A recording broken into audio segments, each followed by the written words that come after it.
নমস্কার। আজকে চলে এলাম আমি রীনা মণ্ডল।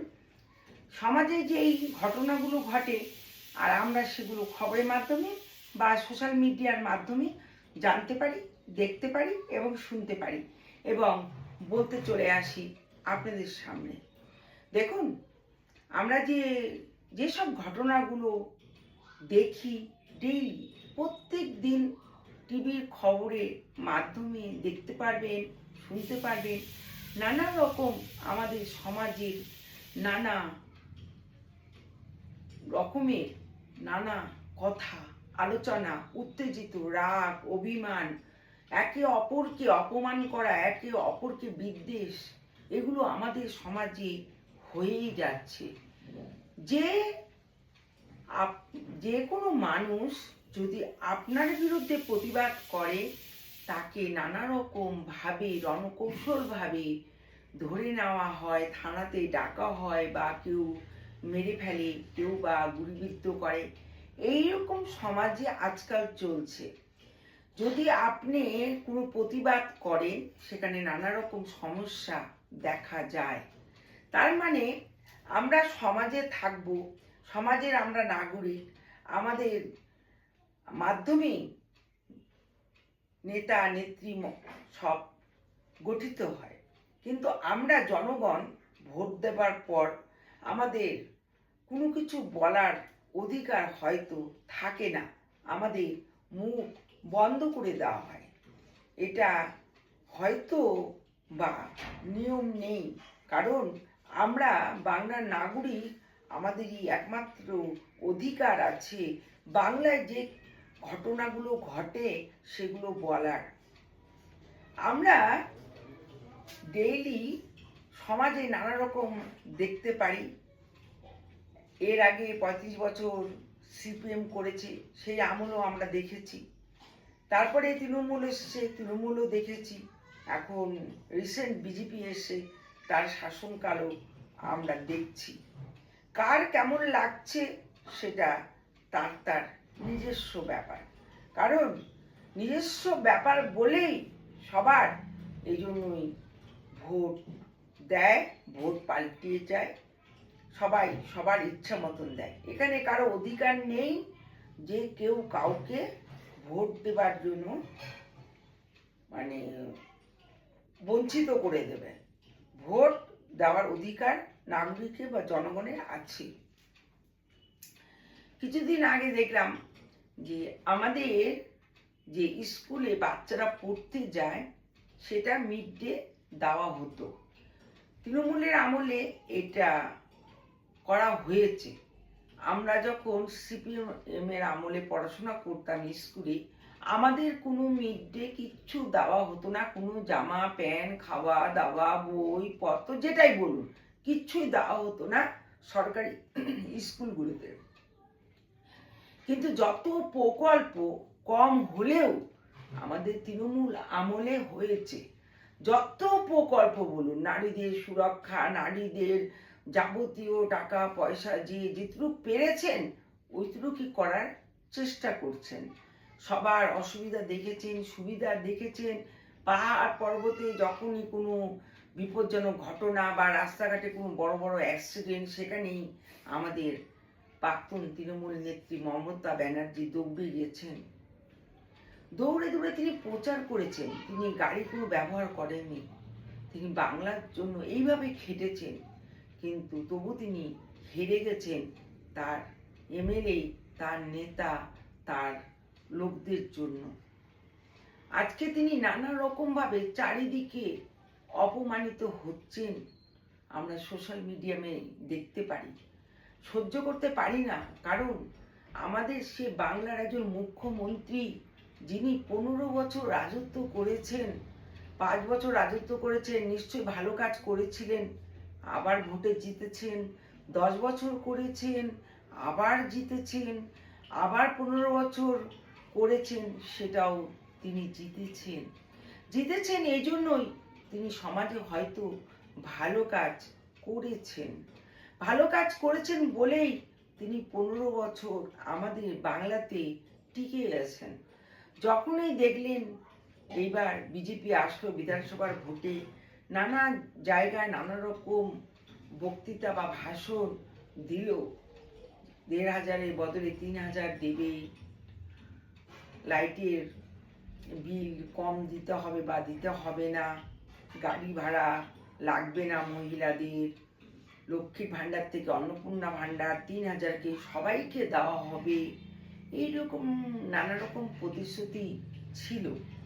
দিয়ে সরকারি কর্মচারীরা অনেক আন্দোলন করেছিলেন মমতা ব্যানার্জির আমলে, অনেক রকম কথা বলেছেন সরকারকে সেই ডিএর জন্য। তবু তিনি বিধানসভার ভোটের আগে যাকে যেরকম পেরেছেন দিয়েছেন। কারণ তৃণমূল ডবল ইঞ্জিন ছিল না, তিনি খালি আমাদের বাংলাতেই ছিলেন।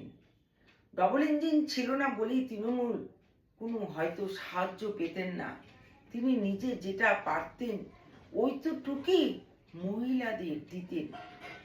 এই যে বাচ্চাদের মিড ডে আমাদের তৃণমূল থেকে হয়তো হয়েছে, সব জামা কাপড় জুতো খাওয়া দাওয়া, আমরা অবাক হয়ে যাই। কারণ আমরা সেগুলো পাইনি, কোনো মিড ডে মিলও পাইনি, কোনো জামা কাপড়ও পাইনি। আমরা এইভাবে সরকারি স্কুলে পড়েছিলাম। কিন্তু এখন যখন তৃণমূল আমলে মিড ডে মিল, সব রকম জামা কাপড়, স্কুলের জুতো, মোবাইল ফোন, কন্যাশ্রী রাজ্যশ্রী কী সব শ্রী সব দিতেন, মেয়েদের বিয়ের টাকা, মেয়েদের পড়ার টাকা, এইরকম নানা রকম দিতেন তৃণমূলের আমলে, অনেক মেয়েরাই উপকৃত হতেন। এই যে ঘরে ঘরে লক্ষ্মীর ভাণ্ডার দিতেন, মমতা ব্যানার্জি কিন্তু ওরকম কোনো নিয়ম কানুন করে দেননি, ওরকম কোনো ফর্ম ফিল আপ করেননি। এই জন্য হয়তো ভুল হয়ে গিয়েছিলেন যে কিছু কিছু ছেলেরা এই লক্ষ্মীর ভাণ্ডার পেয়ে গেছিল।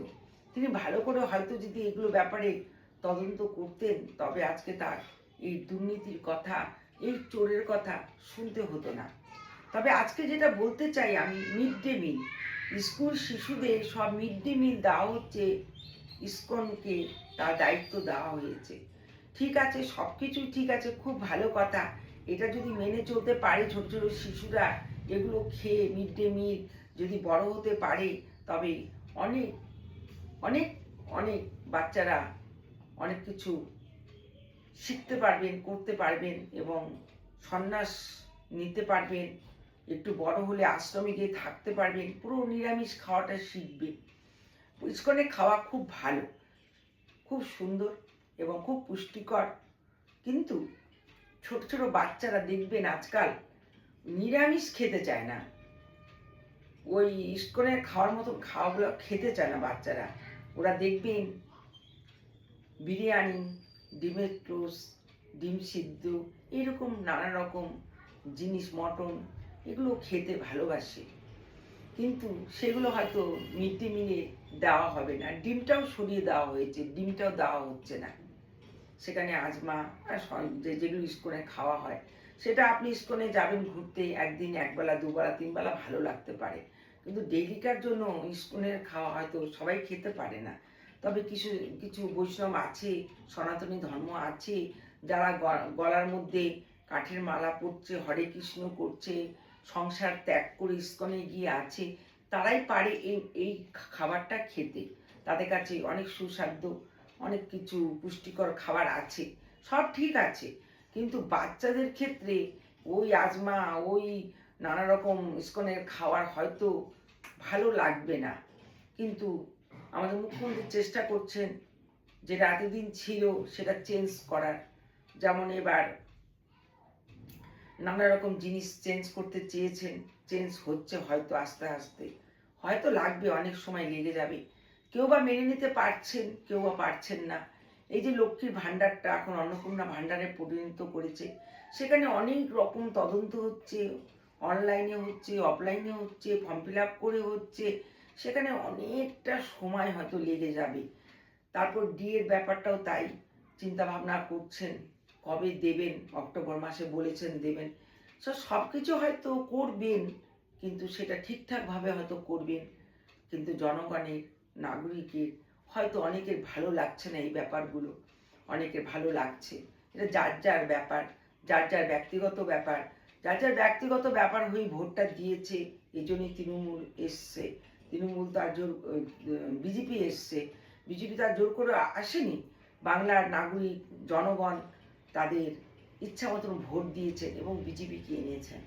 যেই বিজেপি আজকে 1.5-2 মাস হলো এসছে, যখন যার মনের আশা পূর্ণ হচ্ছে না, সে তখন ঝড় উঠাচ্ছে, নানা রকম কথা বলছে। এগুলো হয়েই থাকবে, যে কোনো আমলে বলুন, সিপিএম আমল, তৃণমূল আমল, এখন বিজেপির আমল, এটা হবেই। আর এই যে তৃণমূল লোকদের চোর চোর বলছে, মমতা ব্যানার্জিকে চোর বলছে, অভিষেককে চোর বলে পিটাচ্ছে, এগুলো হয়তো করাটা ভালো নয়। কারণ আজকে আপনি আছেন, কালকে আপনি নাও থাকতে পারেন।